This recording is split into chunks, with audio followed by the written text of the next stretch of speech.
Hi hello ನಮಸ್ತೆ ಎಲ್ಲರಿಗೂ. ಎಲ್ಲರೂ ಹೇಗಿದ್ದೀರಾ? ನೀವೆಲ್ಲರೂ ಚೆನ್ನಾಗಿದ್ದೀರಾ ಅಂತ ಅಂದ್ಕೊಂಡಿದ್ದೀನಿ. ಹಾಗೆ ನಾನು ಕೂಡ ಚೆನ್ನಾಗಿದ್ದೀನಿ ಅಂತ ಹೇಳ್ತಾ ಇವತ್ತಿನ ಕುಕ್ಕಿಂಗ್ ಬ್ಲಾಗ್ನ ಸ್ಟಾರ್ಟ್ ಮಾಡ್ತಾ ಇದ್ದೀನಿ. ಸಖತ್ ಟೇಸ್ಟಿ ಹಾಗೂ ಹೆಲ್ದಿ ರೆಸಿಪಿನ ಇವತ್ತು ನಾನು ಮಾಡ್ತಾಯಿದ್ದೀನಿ. ಅದು ಯಾವುದಪ್ಪ ಅಂದರೆ ಕಾಬೂಲ್ ಕಡಲೆ ಉಸ್ಲಿ. ಎಲ್ಲರಿಗೂ ಗೊತ್ತಿರುತ್ತೆ ಇದು ಯಾವ ಥರ ಮಾಡೋದು ಅಂತ. ಆದರೂ ಒಂದು ಸಲ ನೋಡ್ಕೊಂಡು ಬರೋಣ ಬನ್ನಿ ಯಾವ ಥರ ಮಾಡೋದು ಅಂತ. ನಾನಿಲ್ಲಿ ಕಾಬೂಲ್ ಕಡಲೆನ ರಾತ್ರಿಯೇ ನೀರಲ್ಲಿ ನೆನೆ ಹಾಕಿ ಬೆಳಗ್ಗೆ ಎದ್ದು ಒಂದು 3-4 ಸಲ ಆದರೂ ಕುಕ್ಕರಲ್ಲಿ ಕೂಗಿಸ್ಕೊಂಡಿದ್ದೀನಿ. ಕುಕ್ಕರಲ್ಲಿ ಬೇಯಿಸ್ಕೊಳ್ಳುವಾಗ ಸ್ವಲ್ಪ ಫಸ್ಟೇ ಉಪ್ಪು ಕೂಡ ಹಾಕ್ಬಿಡ್ಬೇಕಾಗತ್ತೆ. ಇಲ್ಲಿ ನಾನು ಒಂದು ಬಾಣಲಿ ಇಟ್ಕೊಂಡಿದ್ದೀನಿ.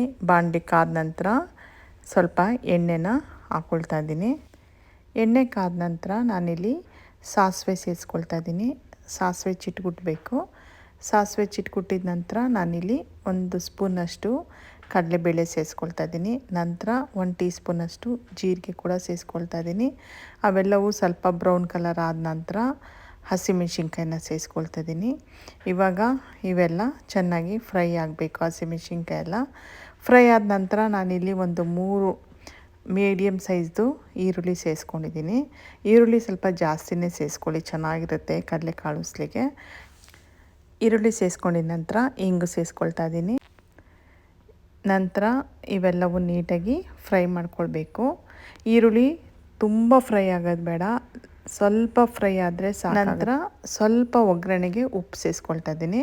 ನಾನು ಕಡಲೆಕಾಳು ಬೇಯಿಸ್ಕೊಳ್ಳುವಾಗಲೂ ಉಪ್ಪನ್ನ ಸೇರಿಸ್ಕೊಂಡಿದ್ದೀನಿ. ಆದ್ದರಿಂದ ಇಲ್ಲಿ ಸ್ವಲ್ಪ ಉಪ್ಪು ಮತ್ತು 1 ಚಿಟಿಕೆಯಷ್ಟು ಅರಿಶಿನ ಆದರೆ ಸಾಕು, ಜಾಸ್ತಿ ಬೇಡ.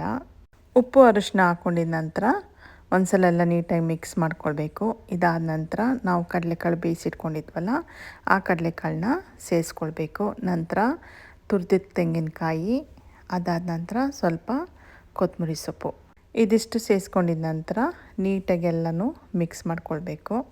ನಂತರ 1-2 ನಿಮಿಷ ಇದನ್ನ ಲೋ ಫ್ಲೇಮಲ್ಲೇ ಇಟ್ಕೊಂಡು ಕುಕ್ ಮಾಡಿಕೊಂಡ್ರೆ ಆಯಿತು. ಕಾಬೂಲ್ ಕಡಲೆ ಉಸ್ಲಿ ರೆಡಿ ಆಗುತ್ತೆ. ತುಂಬ ಬೇಗ ಆಗಿಬಿಡುತ್ತೆ ಮತ್ತು ತುಂಬ ಈಸಿ ಕೂಡ. ತುಂಬ ಹೆಲ್ದಿ ರೆಸಿಪಿ ಅಂತಲೇ ಹೇಳ್ಬೋದು ಇದನ್ನ. ಈ ಕಾಬೂಲ್ ಕಡಲೆಯಲ್ಲಿ ಪ್ರೋಟೀನು ತುಂಬ ಇದೆ. ಹಾಗೆ ಮೆಗ್ನೀಷಿಯಮು, ಕ್ಯಾಲ್ಶಿಯಮ್ ಕೂಡ ಈ ಕಾಬೂಲ್ ಕಡಲೆಯಲ್ಲಿ ಹೇರಳವಾಗಿರುತ್ತೆ. ಈ ಕಾಬೂಲ್ ಕಡಲೆನ ತುಂಬ ಚೆನ್ನಾಗಿ ಬೇಯಿಸಿದ್ರೆ ವಯಸ್ಸಾದವರು ಕೂಡ ಇದನ್ನ ಆರಾಮಾಗಿ ತಿನ್ಬೋದು. ಈ ಕಾಬೂಲ್ ಕಡಲೆನ ಡಯಾಬಿಟಿಕ್ ಅವ್ರು ಕೂಡ ಯಾವ ಹೆದರಿಕೆ ಇಲ್ಲದೆ ತಿನ್ಬೋದು. ಇದು ಒಂದು ಸ್ವಲ್ಪ ತಿಂದರೆ ಸಾಕು, ಹೊಟ್ಟೆ ತುಂಬ್ದಂಗೆ ಅನಿಸುತ್ತೆ. ಡಯಟ್ ಮಾಡೋರ್ಗಂತೂ ಈ ಕಾಬೂಲ್ ಕಡಲೆ ಉಸ್ಲಿ ಮಾಡಿಸಿದ ರೆಸಿಪಿ ಅಂತಲೇ ಹೇಳ್ಬೋದು. ಹಾಗಾದರೆ ಈ ರೆಸಿಪಿ ನಿಮ್ಗೆ ಇಷ್ಟ ಆಗಿದೆ ಅಂತ ಅಂದ್ಕೊತೀನಿ. ಹಂಗೆ ಇಷ್ಟ ಆಗಿದ್ದರೆ ಪ್ಲೀಸ್ ನನ್ನ ಚಾನೆಲ್ನ ಸಬ್ಸ್ಕ್ರೈಬ್ ಮಾಡಿ, ಹಾಗೆ ನನ್ನ ವಿಡಿಯೋಗೊಂದು ಲೈಕ್ ಕೊಡಿ ಮತ್ತು ಪಕ್ಕದಲ್ಲೇ ಇರೋ ಬೆಲ್ ಬಟನ್ನ ಪ್ರೆಸ್ ಮಾಡಿ. ಆವಾಗ ನಾನು ಯಾವುದೇ ಒಂದು ವಿಡಿಯೋ ಹಾಕಿದ್ರೂ ಫಸ್ಟ್ ನೋಟಿಫಿಕೇಷನ್ ನಿಮಗೆ ಬಂದು ಸೇರುತ್ತೆ.